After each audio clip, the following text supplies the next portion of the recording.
दोस्तों नमस्कार। परीक्षा खबरी में स्वागत है आपका। और आज है 2 अप्रैल 2020। 2 अप्रैल की महत्वपूर्ण सूचनाएं देख लेते हैं आपकी परीक्षाओं से जुड़ी।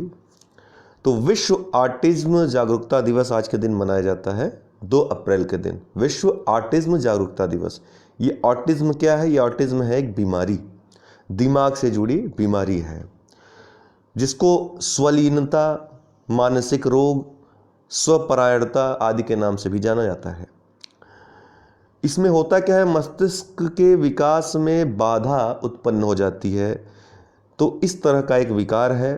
इसमें मिर्गी के दौरे भी कभी कभी देखे जाते हैं, जो इन रोगों से प्रभावित होता है। बच्चे और किसी भी उम्र के व्यक्ति इससे प्रभावित हो सकते हैं, लेकिन बच्चों में ये बीमारी ज़्यादा देखी जाती है। ऐसे लोग बाहरी दुनिया से अनजान होते हैं, अपनी दुनिया में ही खोए रहते हैं। आप उनको आवाज़ दीजिए, कभी सुनेंगे कभी नहीं सुनेंगे, कभी एकदम ढीले ढाले पड़ जाएंगे, कभी बहुत ज़्यादा सक्रिय हो जाएंगे। तो इस तरह का एक विचित्र रोग है और इससे पीड़ित बहुत लोग हैं। WHO की एक रिपोर्ट के अनुसार, जो विश्व स्वास्थ्य संगठन है उसकी रिपोर्ट के अनुसार, विश्व भर में प्रति 160 बच्चों में से एक बच्चा इस रोग से, ऑटिज्म रोग से प्रभावित है। वही यूनाइटेड नेशंस के जो रिपोर्ट आई उसमें कहा गया 2010 तक लगभग 7 करोड़ जो लोग थे ऑटिज्म से प्रभावित थे कहीं ना कहीं। तो इसी से लड़ने के लिए, इसके निदान हेतु लोगों को प्रोत्साहित करने के लिए यूनाइटेड नेशंस ने बिना मतदान के विश्व ऑटिज्म जागरूकता दिवस को अपनाया।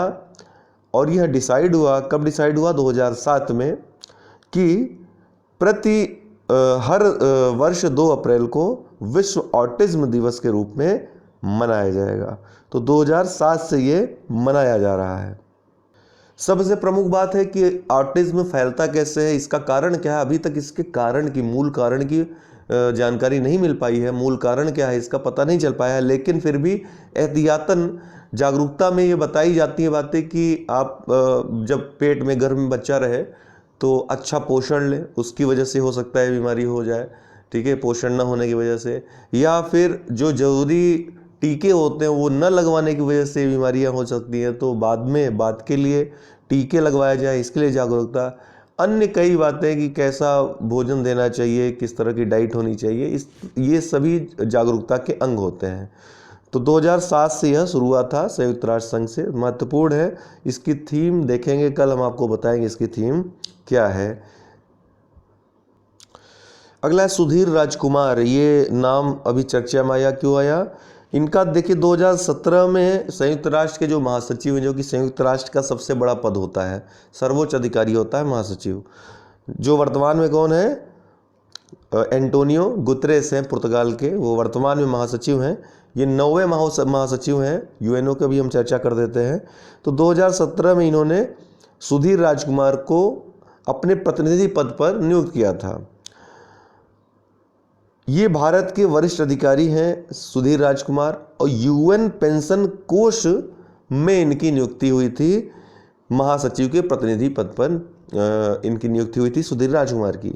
तो यूएन पेंशन कोष क्या है? यूएन पेंशन कोष संयुक्त राष्ट्र की जो जनसंख्या परिषद है, जो जनसंख्या प्रभाग है, उसका ही एक अंग के रूप में कार्य करता है यूएन पेंशन कोष। इन सब पर नियंत्रण है आर्थिक और सामाजिक परिषद, जो यूनाइटेड नेशंस के 6 प्रमुख अंग हैं। 6 प्रमुख अंग कौन कौन है?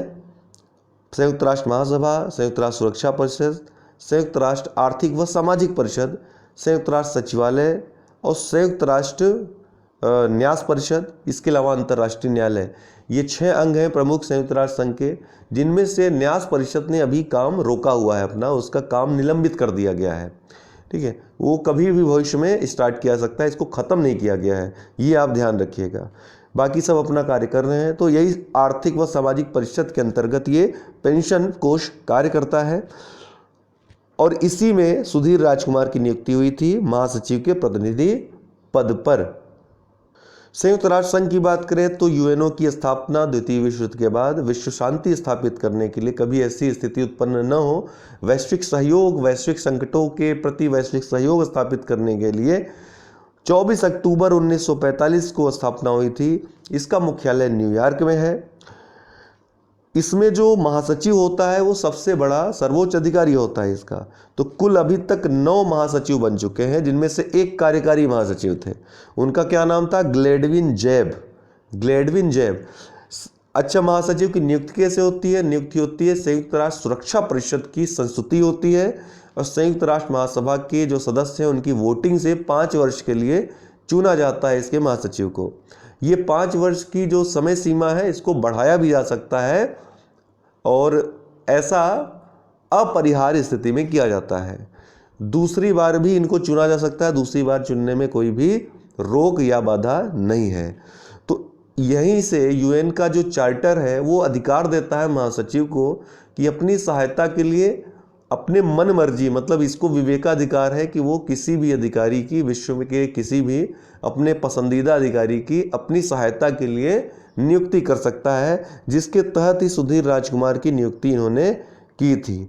अगर आप जानना चाहते हैं कि कुल 9 कौन कौन थे, तो याद रखिएगा, पहले जो कार्यकारी थे, जब इसकी स्थापना हुई 24 अक्टूबर 1945 को, तो कार्यकारी जो महासचिव थे उनका नाम था ग्लेडविन जैब। ठीक है, लेकिन जो पहले पूर्णकालिक बने और दूसरे नंबर के जो मतलब महासचिव बने उनका नाम ट्रिगवेली था। तीसरे डैग हैमरहोल्ड, चौथे यूथांड, पांचवें कुर्ट वाल्डहीम, छठे जेवियर पेरिस डी कुयर, फिर 7वें बुतरस घाली, फिर 8वें कोफी अन्नान, 9वें बान की मून, और 10वें एंटोनियो गुतरेस जो अभी वर्तमान में है। लेकिन नंबर में तो 10 हो गया, अगर ग्लेडविन जैब को हम निकाल दें क्योंकि वो कार्यकारी थे, उनको नहीं ऐड किया जाए, तो कुल 9वें हैं गुतरेस, एंटोनियो गुतरेस जो हैं। इसलिए आप कभी लिस्ट में देखेंगे तो 9वें नंबर के इनको दिखाया जाए, क्योंकि जो कार्यकारी हैं ग्लेडविन जैब उनको नहीं जोड़ा जाता है। अगला है टैन रे क्विंग। ये चर्चा में रहा कल परसों। क्यों चर्चा में रहा? क्योंकि ये एक प्रकार का इंजेक्शन है। ये क्वेश्चन आ सकता है आपके एग्जाम में, टैन रे क्विंग क्या है? तो एक इंजेक्शन है कोविड-19 के उपचार के लिए। किसने सिफारिश की? चाइना ने सिफारिश की। और इसमें होता क्या है? भालू का पित्त होता है इस इंजेक्शन में। ये काफ़ी कारगर है, ऐसा चीन के द्वारा कहा जा रहा है कि हमने यहाँ पर काफ़ी काबू पाया है इस इंजेक्शन के माध्यम से। तो इसने सिफारिश की है WHO से। ध्यातव्य है कि भालू पित्त से चाइना में परंपरागत रूप से अन्य रोगों के उपचार होते रहे हैं।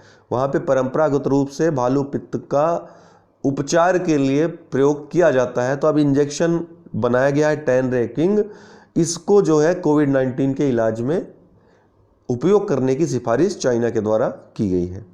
विश्व एथलेटिक्स चैंपियनशिप अब 2021 में जो कि प्रस्तावित थी, कब होगी? 2022 में होगी।